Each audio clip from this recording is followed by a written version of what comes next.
Vending machines came to prominence in the 1800s, but did you know they were invented and used almost 2,000 years ago? And what is a modern invention you've seen all your life but is actually over 13 billion years old?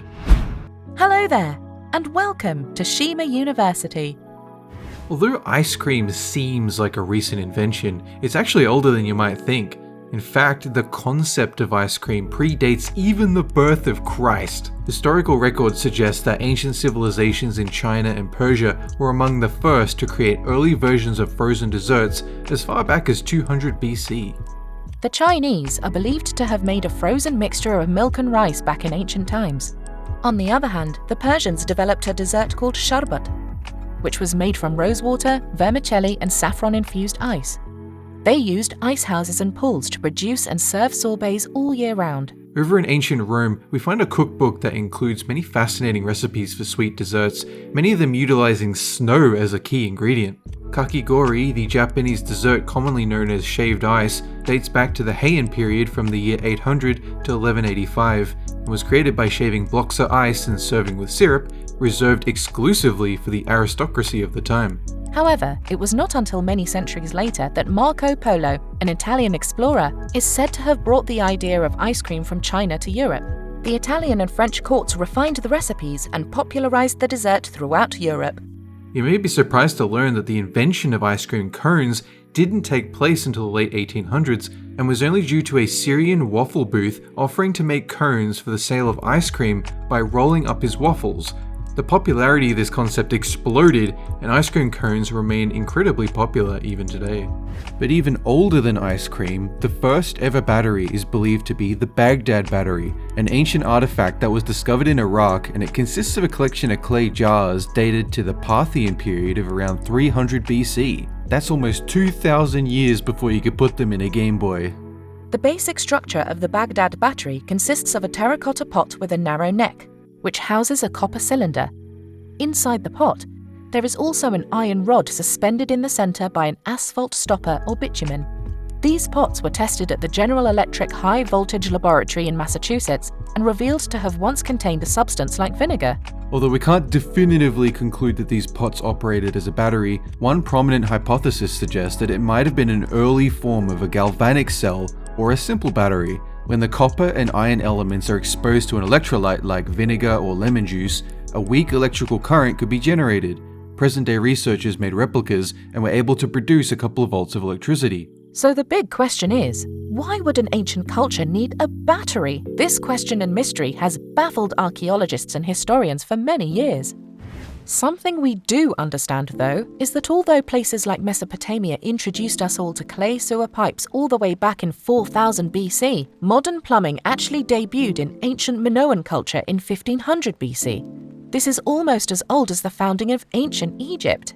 At the ruins of the Palace of Knossos, we find storm sewage canals that remove heavy rain whenever it overflows.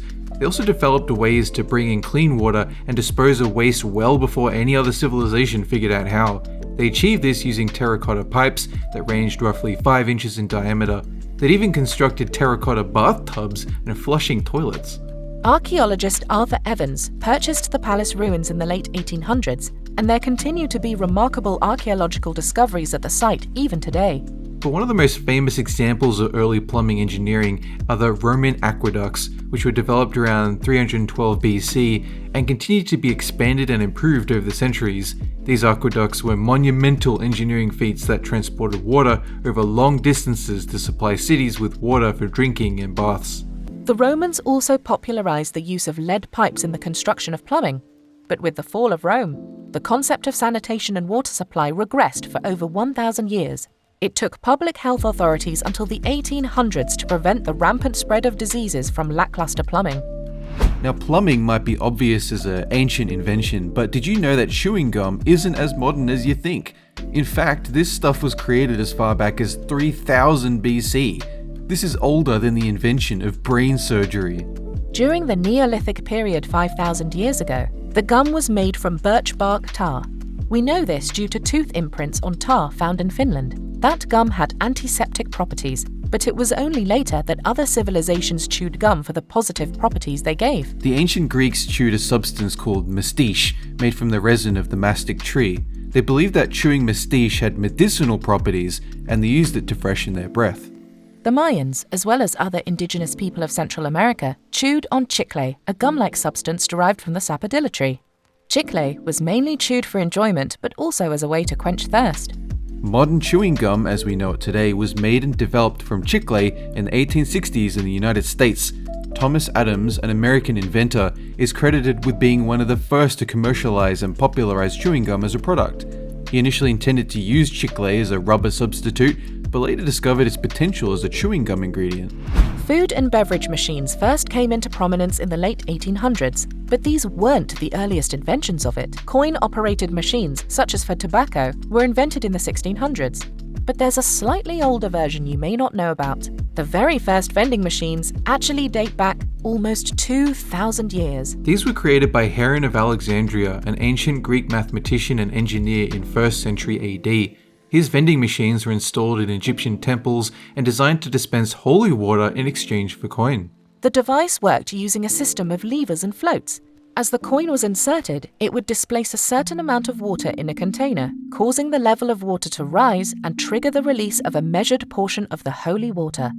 At the temples where citizens worshipped, this device ensured that people were not taking more than their fair share. While this ancient vending machine served a religious purpose and provided a specific product, it laid the groundwork for the concept of automated machines that could dispense items in exchange for payment. Heron's work in the field of automation and machines set the stage for future innovations and the development of modern vending machines that we see today. Could any inventions be older than 2000 or 3000 BC? Well, TV static has been present since the early days of television broadcasting, dating back to the 1920s and 1930s. But some of the white noise is actually your television receiving cosmic microwaves left over from the Big Bang. This means that the static you've seen in your old television dates back over 13 billion years. This is because analog televisions use radio waves to carry information. These pick up what is essentially the afterglow of the Big Bang. And it's the same for radio. The noise you hear as you switch between stations is some parts remnant radiation emanating from the creation of the universe.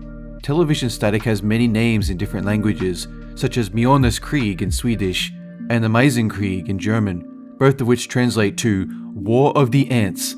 Italians refer to it as salt and pepper, while the Japanese refer to this noise as Suna Arashi, sandstorm. So while most of the static is caused by atmospheric sources, localized radio wave noise from nearby electronics and thermal noise produced by the inner electronics, it's interesting to note that what you're looking at is a small piece of the creation of everything we know in existence.